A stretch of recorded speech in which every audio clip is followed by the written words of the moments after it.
Good evening students. अब अपन topic start कर रहे हैं बेटा। पीआई में नया है, मैं कॉम्प्लीमेंट्री फंक्शन पढ़ा चुका था। पीआई में भी 2 पार्ट बढ़ा दिए थे। आज मैं थर्ड केस बता रहा हूं। उसकी जरूरत पड़ेगी आपको ये 2 फॉर्मूले, 1 माइनस डी की होल पावर एन -1, तो फॉर्मूला होता है 1 plus D square plus D cube dot dot,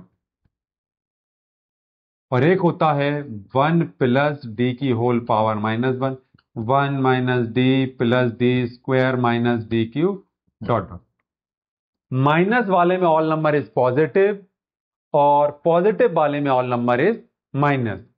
मतलब प्लस माइनस का यूज होता है। ये कब लगता है? जब हमारे फंक्शन में एक्स हो, मतलब केस पीआई का थर्ड। मैं आपको पीआई की मेथड पर्टिकुलर इंटीग्रेशन बता रहा हूं, 1/f(डी) एक्स की पावर एन। जब भी एक केस लगेगा तो हम इन 2 फॉर्मूलों का यूज करेंगे, फर्स्ट और सेकंड। देखिए, इसका एक एग्जाम्पल समझाता हूं मैं आपको। D square minus 4d plus 4 y is equal to x. Right hand में हमारे सामने क्या आ गया? x आ गया। तो पहले हमें लेफ्ट हैंड सॉल्व करना है। उसके लिए हमें क्या बनाना है? Auxiliary equation. पहले हमें लेफ्ट हैंड साइड सॉल्व करना है। तो क्या बनता है उधर equation? M square minus 4m plus 4 equal to 0। इसके फैक्टर निकालेंगे तो क्या आएगा? m-2 और m-2 इक्वल टू 0। m के हमारे पास 2 वैल्यू क्या आ गई? 2 और 2। तो इनमें देखिए CF के फॉर्म लिखें। केस फर्स्ट जब m की वैल्यू डिफरेंट हो, केस सेकंड जब m की वैल्यू सेम हो। परंतु हमारे इसमें क्या है? m की वैल्यू सेम आएंगी, तो ये वाला फॉर्मूला अप्लाई होगा। देखिए क्या हो जाएगा? CF equal to C1 plus C2x e की पावर 2x। अब हम बात करते हैं बेटा PI की। PI is equal to 1/PI भी इसी फंक्शन का निकलेगा, लिखा हुआ है D square minus 4d plus 4, और यहां क्या लिखा है? x। इसकी ट्रिक है बेटा, हमें क्या करना है? इस फॉर्म के फॉर्मूले बनाए, चाहे प्लस का हो चाहे माइनस का हो। बस रूल बोलता है कि 1 होना चाहिए। अब यहां 1 तो दिख नहीं रहा है, यहां क्या कांस्टेंट दिख रहा है? 4। हमको इसी को कॉमन निकालना है, मेन चीज। इसकी ट्रिक है कि हमें 1 जनरेट करना है। तो मुझे यहां से मैंने क्या कॉमन निकाला? 4 कॉमन ले लिया। तो देखिए क्या बचेगा? यहां 1 बचेगा, इनमें तो नहीं है 4, तो हम इसको कैसे लिख देंगे? D square minus 4d upon 4। देखिए ये मेरा 1 बन गया। रूल है कि ये मुझे कांस्टेंट 1 मिलना चाहिए, तो मेरे पास यहां कहीं नहीं दिख रहा था, तो मैंने यहां 4 कॉमन ले लिया। इन सब में 4 नहीं है तो डिवाइड लग जाएगा।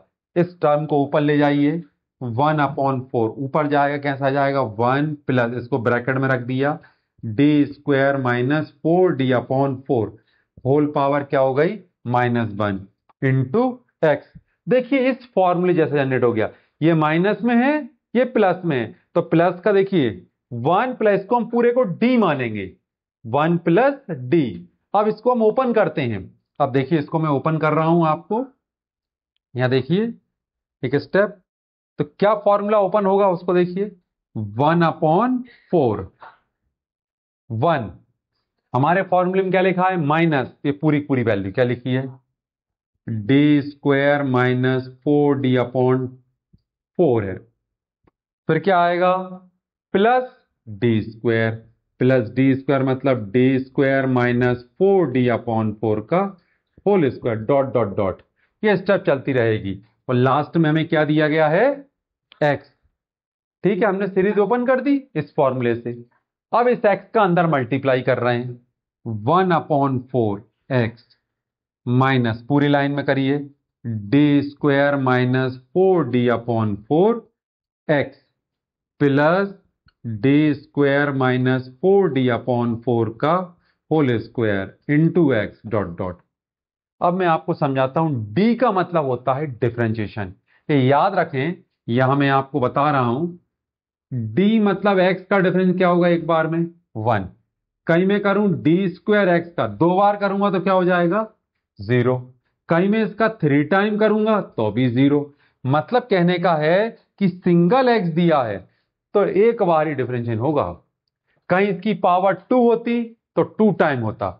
अब हमारे क्वेश्चन में देखिए ध्यान से, क्या दिया है x, तो x मतलब सिंगल टाइम डिफरेंशिएशन, उससे ऊपर पावर आएगी तो क्या मिलता जाएगा, 0। तो हम सिर्फ एक सिंगल डी को ढूंढेंगे। तो देखिए ये 4 लिखा है, ये x लिखा है, माइनस डी स्क्वायर मतलब 2 टाइम, और 2 टाइम करूंगा तो क्या मिलेगा मुझे, 0, मैंने आपको बताया, माइनस x मतलब 1 टाइम में क्या बचेगा, सिर्फ 1, अपॉन में क्या है, 4। यहां देखिए ये लिखा हुआ है D square minus 4d upon 4 का होल स्क्वायर, ऑलरेडी पावर बढ़ेगी 2 से ज्यादा, एक तो बचेगी नहीं, और सिंगल एक्स है तो हर बार क्या आएगा हमारे पास, 0। इसलिए मैंने बताया है कि जितनी पावर बढ़ती जाएगी एक्स का डिफरेंशिएशन 0 होते जाएगा। तो इसीलिए डॉट डॉट मतलब सारे फंक्शन का 0 हो जाएगा, क्योंकि वो वर्क करेगा जितनी सिर्फ सिंगल डी पर, बाकी सिंगल डी से पावर बढ़ेगी सबका डिफरेंशिएशन क्या कर देगा, वो 0। तो यहां देखिए क्या सॉल्यूशन आ गया मेरे पास, पी आई का, P I is equal to x minus minus plus, और 4 से 4 कैंसिल हो जाएंगे तो 1, और फाइनल आंसर होता है मेरे पास y is equal to C F plus P I. तो देखिए हमारे पास सी एफ कितना आया था, ये लिखा हुआ है C1 प्लस C2x e की पावर 2x, और पी आई क्या आ गया, x प्लस 1। ये हमारा फाइनल आंसर हो गया। ठीक है, आप लोगों को आ गया होगा समझ में। यहां मैं इसको कर दूं, ये फॉर्मूले मार्क थे, ये पूरे फॉर्मूले हैं जो मैंने आपके सामने सीएफ के फॉर्मूले लिखे थे जिनका हमने यूज किया। यहां आपके सेकंड फॉर्मूले का यूज हुआ, क्योंकि हमारे 3 केस हैं, जब एम की वैल्यू सेम आए, डिफरेंट, सेम और इमेजिनरी, तो इस बार हमारे इस फॉर्मूले का यूज हुआ।